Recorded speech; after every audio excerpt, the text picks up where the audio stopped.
ভারত সরকার বাংলাদেশে তার তাবেদার সরকার হাসিনার পতনের পর থেকে বাংলাদেশকে অস্থিতিশীল করার জন্য বিভিন্নভাবে কাজ করছে।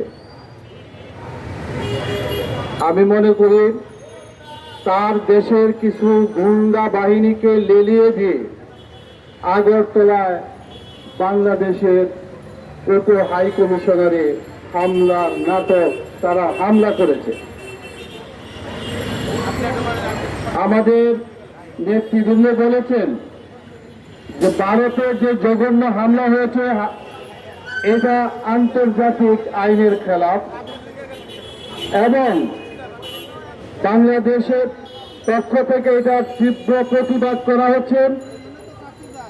ভারত সরকার মনে করছে তাদের কিছু কুলাঙ্গার দিয়ে বাংলাদেশের পতাকাকে অবমাননা করা হয়েছে। তাদেরকে জানাইতে চাই যে লক্ষ জনতার আত্মত্যাগের মাধ্যমে বাংলাদেশের এই লাল সবুজের পতাকা আমরা ছিনিয়ে এনেছি।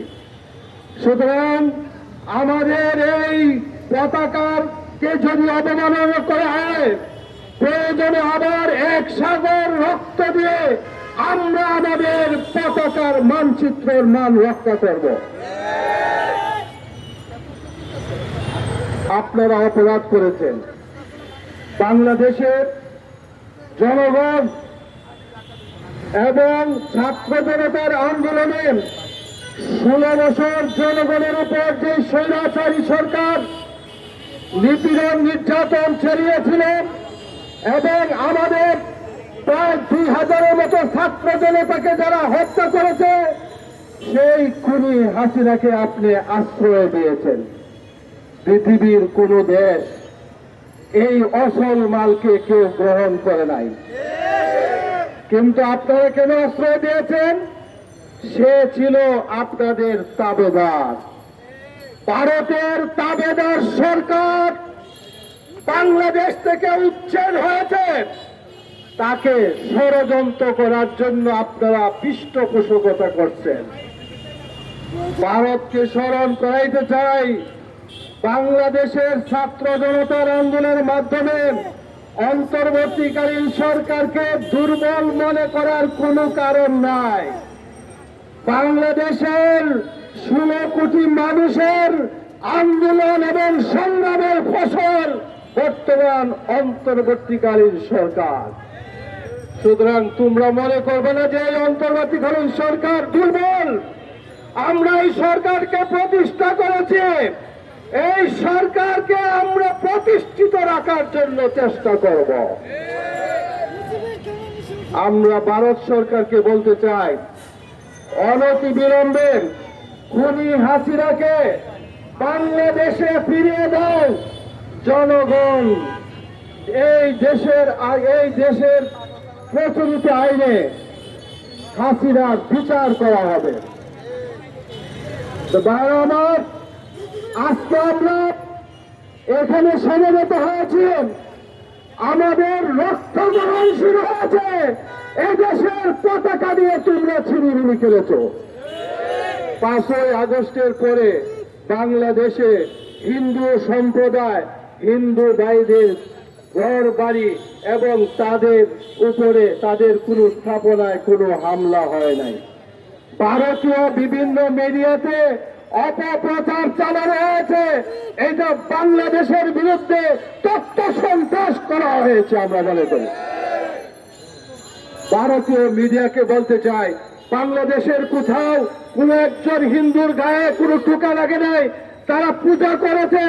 আমাদের দেশের মানুষ সর্বাত্মক তাদেরকে নিরাপত্তার ব্যবস্থা করা হয়েছে।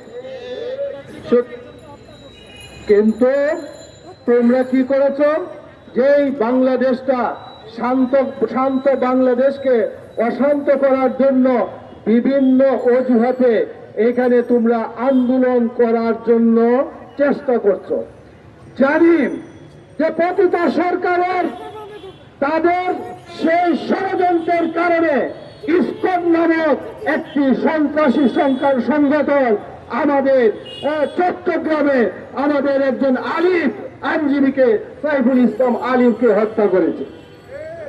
এবং এই ইসকনের মাধ্যমে পতিত স্বৈরাচারের দূষণ আওয়ামী ছাত্রলীগের সন্ত্রাসীরা মাঠে ময়দানে একত্রিত হয়ে বিশৃঙ্খলা তৈরি করে সরকারকে তারা বেকায়দা ফেলার জন্য ব্যর্থ চেষ্টা করেছে।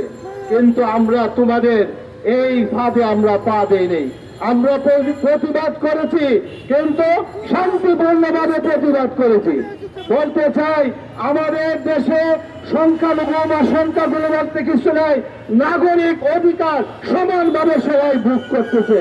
এবং হিন্দু সম্প্রদায় আমাদের বলতে পারি তারা মায়ের কোলে আছে, তাদের উপরে কোনো নির্যাতন হয় নাই।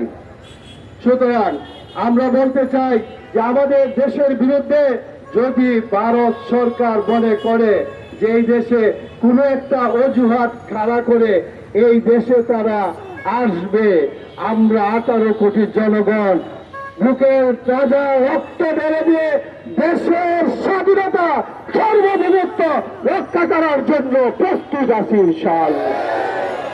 সমবেত ভাইয়েরা আমার, আমাদের বক্তারা বলেছেন আমাদের ভারতের পশ্চিমবঙ্গের মাননীয় মুখ্যমন্ত্রী তিনি বলেছেন এখানে শান্তি রক্ষী বাহিনী পাঠানো দরকার। আমরা বলতে চাই, তোমরা ভারতের সংখ্যালঘু মুসলমানদেরকে তাদের বাড়ি ঘরকে মসজিদ এবং উপাসনালয় এইগুলার কোন নিরাপত্তা তোমরা দিতে পারো নাই। তোমাদের উচিত হবে আমাদের সংখ্যালঘু মুসলমানদের বাড়ি ঘরে তাদের উপাসনালয়ের নিরাপত্তা দেওয়ার। সারা দেশে প্রতিবাদ হচ্ছে, প্রয়োজনে